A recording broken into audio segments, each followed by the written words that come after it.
Hi guys, welcome to this session in Microsoft Excel. In this module, I want to show you how the spill error works and how to get around it. So first of all, I've got some data on the screen and I want to just name these columns. So I'm going to highlight from duration across to total and down to the bottom of the yellow area. And then on the formulas tab, you have this feature, create from selection. It's in the defined names area. So I'm clicking on that. It's basically going to pick up the top row. Do you want to use the top row labels to name this space? Yes, I do. So clicking OK to that. And then I'm going to check this by just highlighting this blue area to make sure it has named it. So that says duration. That'll now say cost. And that'll say subtotal with an underscore. Like so. So you can't have spaces when you name cells or ranges. So if you have got a space in your label, the computer will put an underscore there for you like that. So I want to work this out. Now, this is going to be, these are duration in days. So that's the daily cost. So the formula would be equals, you start typing duration. When you're using names, it comes up with this little spreadsheet, and it's also come to the top, which means I can press my tab key to put that in there, or I could double click. Then I'm doing times cost, and then I'm going to tick that and watch what happens. It spills the formula down. I need to widen that up a bit so you can see the total at the bottom there.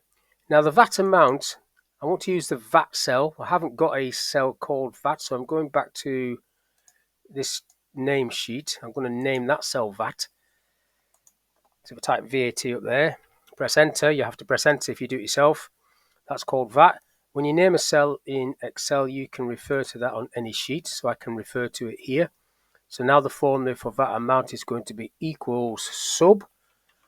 Now I could just type subtotal with the underscore, but because it's coming up like that, I'm just going to press my tab key. And then this one's going to be times VAT. And then I'm going to tick that, and it's just going to fill it in. And then the last one is to add those two together.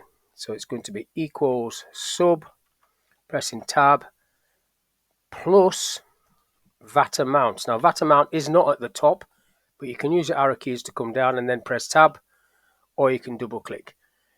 So everything worked okay. All the formulas have spilled down, which is great. Now what happens if you get the spill error coming up? So this is what I want to do. I'm going to delete this one off. You get the spill error. So those are called spilled formulas. If I just click on this one, the top one is as you would expect it to be, nice and bold. But if you click below it, it's grayed out. You cannot edit this formula like that. You have to get onto the top one and edit it. If you want to do anything, say if I delete that, it's not letting me delete that because it's part of this array formula. If I wanted to delete it, I would have to delete the top one, and then that would do all of those. So if I've got something in the way, if I put my name and even a space, if I come down and just do space twice, 2 spaces there, when I do that formula again, so it's going to be equals sub, pressing tab, times VAT amount, coming down to VAT amount, pressing tab. Now that is going to be an error coming up here because that is in the way. And that's all the spill error means. I can't spill it down because there's something stopping me. So I'll delete my name like that. It still hasn't spilled down because I've got those spaces. So what you'd have to do if you think there's nothing there, but there might be a space, is highlight the area and press delete just to double check that there aren't any spaces there.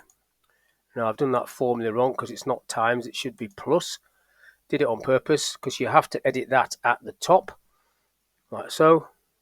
Tick that, and then it recorrects itself all the way down.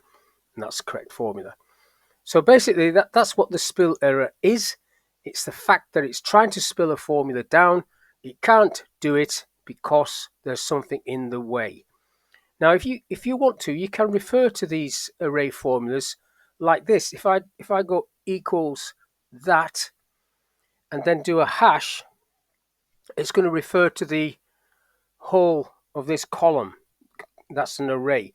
If I say greater than 1000, watch what happens here. If I tick that, it's just coming up with true and false. If it's greater than 1000, it's coming up with true. If it's not, it's coming up with false.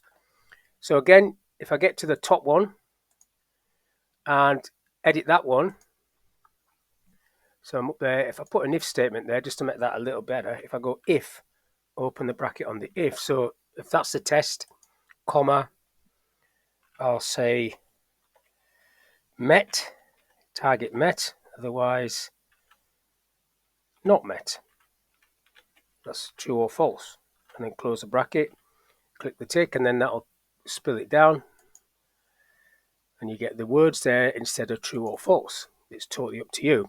But I'm just showing you there that you can use that hash symbol to refer to an array. I could equally have said total, which I probably would have done. But sometimes when people see this hash in a formula, they're wondering what that is. That's all it is. But if you've named it, I could have just gone, instead of F2, F3, total, and it would have done exactly the same as all the rest of these did. But that's all I want to talk about in this little video, what the spill error means and how to fix it if you get it. So hopefully that was of use. Thank you for your time, and I'll catch you on the next one.